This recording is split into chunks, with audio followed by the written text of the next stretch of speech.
অনেক রোগী দেশের চিকিৎসকদের ওপর আস্থা হারিয়ে বিদেশে গেলেও যুক্তরাষ্ট্রে দিন দিন বাড়ছে বাংলাদেশি ডাক্তারদের কদর। সেখানকার হাসপাতালগুলোতে চাকুরির পাশাপাশি বাঙালি চিকিৎসকরা যেসব ক্লিনিকে বসছেন সেখানেও বাড়তি সেবার আশায় ভিড় করেন অনেক ভিনদেশি। যুক্তরাষ্ট্রে বসবাসরত বাংলাদেশি চিকিৎসকদের সফলতা আর সম্ভাবনার কথা জানাচ্ছেন তাওহিদুল ইসলাম, সাথে ছিলেন ফরহাদ আলী বিপুল, ছবি তুলেছেন TM মামুন।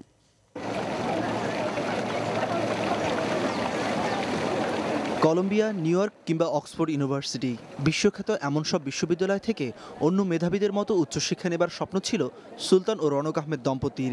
তাই ঢাকার সলিমুল্লাহ মেডিকেল কলেজ থেকে ডাক্তারি পাশ করে সে স্বপ্ন বাস্তবায়নের আশায় 1991 সালে দুজনে পাড়ি জমান যুক্তরাষ্ট্রে।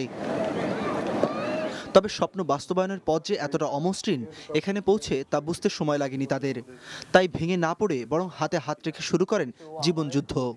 পাকিস্তান, ইন্ডিয়া, ওরা আবার ওদের দেশ থেকে পরীক্ষা দেওয়ার ব্যবস্থা আছে, যেটা আমাদের দেশে নাই। এখানে এসে 3টা পার্ট আমাকে দিতে হয়েছে, ওটা তো অনেক প্রিপারেশন। তার পাশাপাশি আমাকে কাজও করতে হয়েছে নিজের লিভিংহুড চালানোর জন্য, ফাইন্যান্সিয়ালি। তারপরে অনেক কষ্ট করতে হয়েছে মিটিং করার জন্য।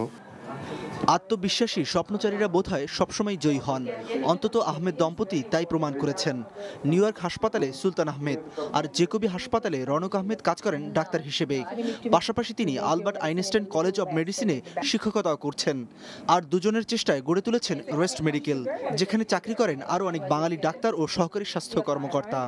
বিদেশি পেশেন্টরা যখন আসে ভাবে একটা বাঙালি ডাক্তার, অনেক সময় একটু হয়তো, কিন্তু একবার যখন এরা এসে আমাদের সঙ্গে কানেকশন হয়, কথাবার্তা হয়, তখন ওরা ঠিকই আমাদেরকে খুব পছন্দ করে এবং ওরা আমাদের উপর তখন একটা ভালো ধারণা হয় যে তোমাদের দেশের ডাক্তাররা খুব ভালো, খুব টেক কেয়ার করে। হয়তো আমি দেশে কিছু করতে পারতেছি না, কিন্তু এখানে বাংলাদেশি রোগীগুলোকে যখন দেখি তখন আমার মানে কি এটাও চেষ্টা ওদের জন্য কিছু করা।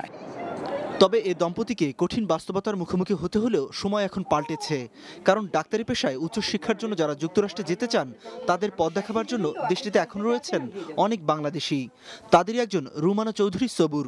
নিউ ইয়র্ক মেডিকেল কলেজে সহকারী প্রফেসর হিসেবে কাজ করার পাশাপাশি অ্যাসোসিয়েট প্রোগ্রাম ডিরেক্টর হিসেবেও দায়িত্ব পালন করছেন তিনি। বাংলাদেশে বসেই অ্যাকচুয়ালি আপনি ইচ্ছা করলে USMLE দিতে পারবেন না অনলাইনে। আমি এখন অ্যাপ্লিকেশনগুলো সব দেখতেছি, 85 and above থাকতে হবে, 2টা স্কোরে অ্যাটলিস্ট। ফরেন মেডিকেল গ্রাজুয়েট হলে পরে, আর যদি এখানে ইমিগ্রেন্ট না হয় তাহলে স্টেপ 3টা থাকতে হবে। এটা যদি থাকে তাহলে তারা ইজিলি ইন্টারভিউ পাবে। 1 অ্যাটেম্পটে পাস করতে হবে, এক্সট্রা অ্যাটেম্প নেওয়া যাবে না।